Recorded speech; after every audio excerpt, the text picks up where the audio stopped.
अस्सलाम वालेकुम। इसम नाशिद की अदबी दुनिया में हम आपका इस्तकबाल करते हैं। आज इतवार का दिन है और हर इतवार के दिन आप बेसब्री से इंतज़ार करते हैं, अपने पसंदीदा कॉलम सुनने के लिए बेचैन और बेकरार रहते हैं। जहाँ लंदन डायरी, तो लंदन डायरी का आज जो उन्वान उन्होंने दिया है, मोहताज अपने घर में ही सरदार हो गया। तो पेश खिदमत है आपका पसंदीदा कॉलम, और कॉलम निगार हैं आपके पसंदीदा कॉलम निगार जनाब फ़हीम अख्तर, लंदन, बरतानिया।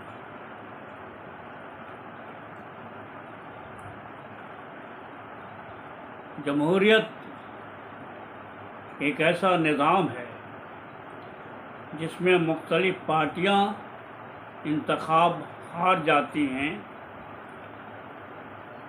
यहाँ तक कि एक ऐसे मुल्क में जहाँ इंतखाबात आज़ादाना और मुनसिफाना हों, तहम एक ही पार्टी बाज़ औक़ात कई दहाइयों तक जीत जाती है और अपने हरीफों से हमेशा के लिए हार जाती है।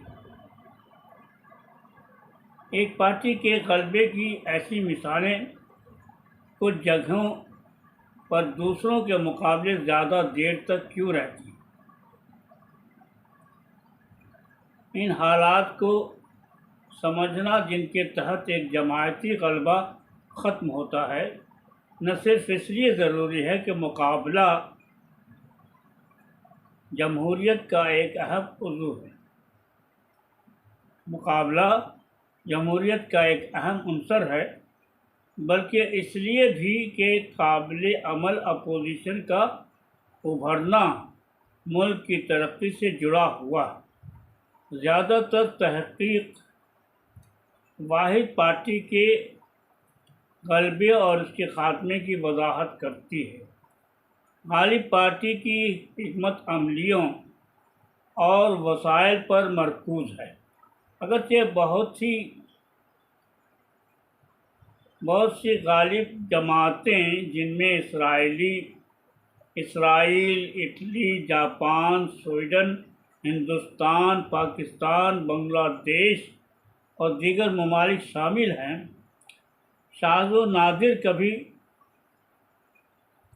मकबूल अक्सरियत को कुचलने में कामयाब होती हैं, बल्कि ऐसी गालिब जमातें इक़्तिदार में रहती हैं क्योंकि हस्ब इख्तिलाफ आम तौर पर मुतअद्दिद, मुनक़सिम और नज़रियाती तौर पर मुख्तलिफ़ जमातों पर मुश्तमिल होती है। कई जमातों के दरमियान हम आहंगी अगर अपोजिशन इसके बजाय एक बड़ी पार्टी पर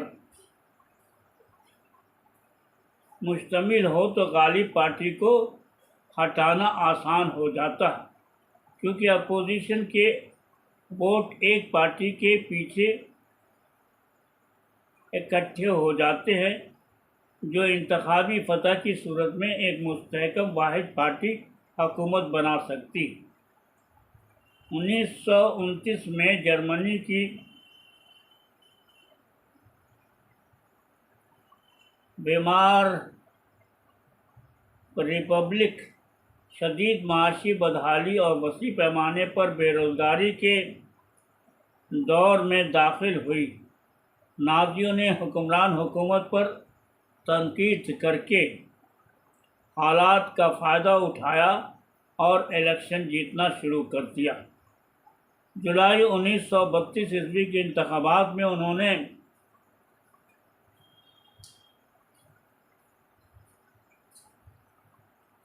रेनाग या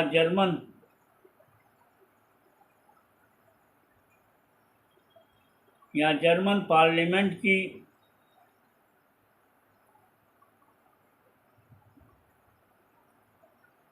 608 नशिस्तों में से 230 पर कब्ज़ा कर लिया। जनवरी 1933 में हिटलर को जर्मन चांसलर मुकर्रर किया गया और उसकी नाज़ी हुकूमत ने जल्द ही जर्मन ज़िंदगी के हर पहलू को अपने कंट्रोल में ले लिया।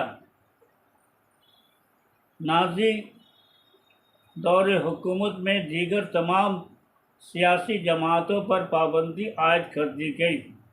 1933 में नाज़ियों ने सियासी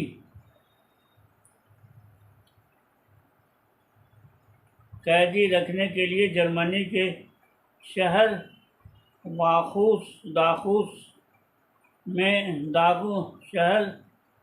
दागू में अपना पहला हिरासती कैंप खोला, जो कि एक मौत के कैंप में तब्दील हुआ, जहां लातादाद हज़ारों यहूदी ग़िज़ाई क़िल्लत, बीमारी और ज़्यादा काम की वजह से मर गए या उन्हें मौत के घाट उतार दिया गया। नाज़ियों ने 1930 की दहाई के अवाइल से 1930 ईस्वी के दहाई के अवाइल से दूसरी जंग अज़ीम के अख्ताम तक जर्मनी को कंट्रोल किया। पार्टी का अंग्रेज़ी में पूरा नाम national socialist German workers party था। उसके नाम में लफ्ज़ सोशलिस्ट होने के बावजूद ये एक फासिस्ट पार्टी थी। नाज़ियों ने कम्युनिज़्म और आज़ादाना दानिशवराना तहक़ीक़ात की मुखालफत की। वो एक मास्टर नस्ल बनाने की ख्वाहिश रखते थे जो दुनिया पर हुक्मरानी करे। अगर इसी तनाज़ुर में हिंदुस्तान की सूरत हाल का जायज़ा लिया जाए तो मौजूदा सूरत हाल कमोबेश यकसा दिखाई देता। मसलन एक पार्टी पर यकीन रखना, अपोजिशन का ख़ात्मा कर देना, एक ख़ास फ़िरक़ों को निशाना बनाना, कमज़ोर तबकों में खौफ व हरास पैदा करना, झूठे इल्ज़ाम के तहत लोगों को गिरफ़्तार करना और उन्हें जेल में बंद रखना,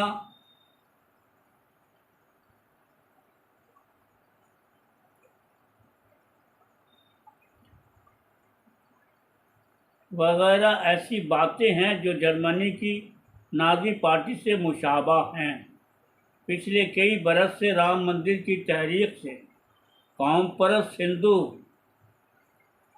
लीडरों ने आम लोगों के जहन में मजहबी जुनून और एक ख़ास फ़िरक़े के ख़िलाफ़ नफ़रत का ऐसा बीज बोया कि देखते ही देखते हिंदुस्तान में अमन पसंद लोगों का जीना दुश्वार हो गया और उनमें बेचैनी शुरू हो गई।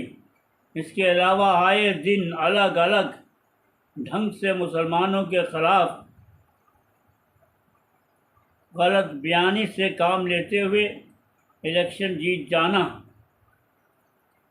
फिर लोगों में ऐसा खौफ व हरास का माहौल बना दिया गया कि आम लोगों का जीना हराम हो चुका है और ज़्यादातर लोग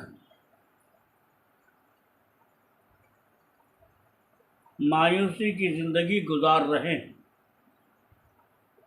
लेकिन कर्नाटक असेंबली इलेक्शन में कांग्रेस की जीत ने जहां मोदी की मन की बात को रद्द कर दिया, बल्कि बीजेपी के 2024 के आम इंतखाब को एक बार फिर नफ़रतों और झूठ पर मुबन्नी बातों से जीतने के ख्वाब को कुछ पल के लिए चकनाचूर कर दिया। बीजेपी के ख़ीमे में अजीब सा सन्नाटा छा गया है और गोदी मीडिया मोदी के गम में आंसू बहा रहा है। जब से कर्नाटक में बीजेपी की एंट्री हुई है, वहाँ ऐसा महसूस होता है कि सवाए हिजाब पर पाबंदी और मुसलमानों के ख़िलाफ़ जहर उगलने के बीजेपी ने कोई काम ही नहीं किया। यानी यहाँ भी जर्मनी की नाज़ी पार्टी की तरह एक ख़ास फ़िरक़े को निशाना बनाया जाने लगा और इस तरह हुकूमत को कायम रखने का ख्वाब देखा जाने लगा। हैरानी तो इस बात से होती है कि मुल्क के वज़ीर आज़म उन वाक़यात पर खामोशी साधे गौतम बुद्ध की तालीम को आम करने की बात करते हैं, जो कि एक शर्मनाक हरकत जर्मनी समेत दुनिया के कई ममालिक ऐसे हैं जहां फासिस्ट ताकतों ने अपने मुल्क में मजहबी नफ़रत के ज़रिया एक ख़ास फ़िरक़े को निशाना बनाते हुए अपना उल्लू तो सीधा किया, लेकिन वहीं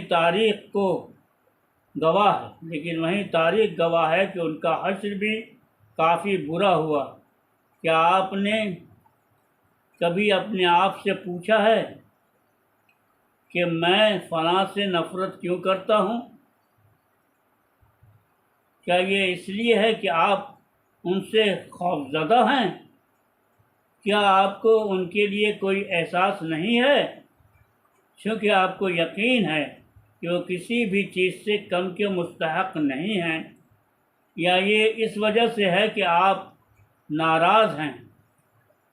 अगर आप कर सकते हैं तो आप उनके ख़िलाफ़ तशद्दुद का इस्तेमाल करेंगे और कुरान में इन घटिया जज्बात पर काबू पाने में मदद करने के लिए एक खूबसूरत दुआ सिखाता है। ऐ रब, हमारे दिलों में नफ़रत को जड़ न पकड़ने दे। रब, तू रहम करने वाला और ख्याल रखने वाला है। अल हशर। कर्नाटक इलेक्शन की हार से एक बात तो साफ आया है कि मोदी को अपनी गलत फहमी का कुछ तो एहसास हो चुका है। मसलन हिंदुस्तान की सियासत में मजहबी एजेंडा लेकर इलेक्शन में कामयाब होना एक वक्ती पेशकदमी, क्योंकि हिंदुस्तान की आवाम मुल्क की तरक्की और भाईचारगी पर यकीन रखते हैं और इसे मोदी एंड टीम की मजहबी नफ़रतों में कोई दिलचस्पी नहीं और उसे मोदी एंड टीम की मजहबी नफ़रतों में कोई दिलचस्पी नहीं। ताहम हिंदुस्तानी आवाम इससे पहले भी सख्त इम्तहान से गुज़र चुके हैं और मुझे यकीन है कि हिंदुस्तानी आवाम एक बार फिर हिंदुस्तान की खूबसूरत सकाफ़त और भाईचारगी को मद्देनज़र रखते हुए मज़हब की आड़ में सियासत करने वालों को जल्द मुँह तोड़ जवाब देगी।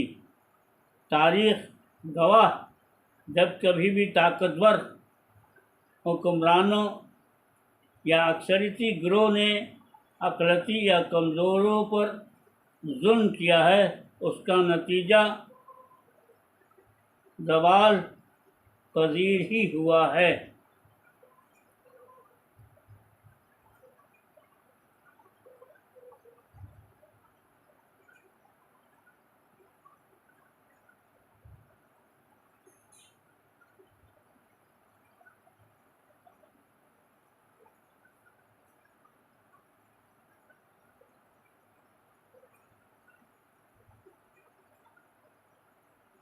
मैं अपने इस शेर से आज की बात ख़त्म करता हूँ। थी सल्तनत हमारी, मगर आज देखिए मोहताज अपने घर में ही सरदार हो गया।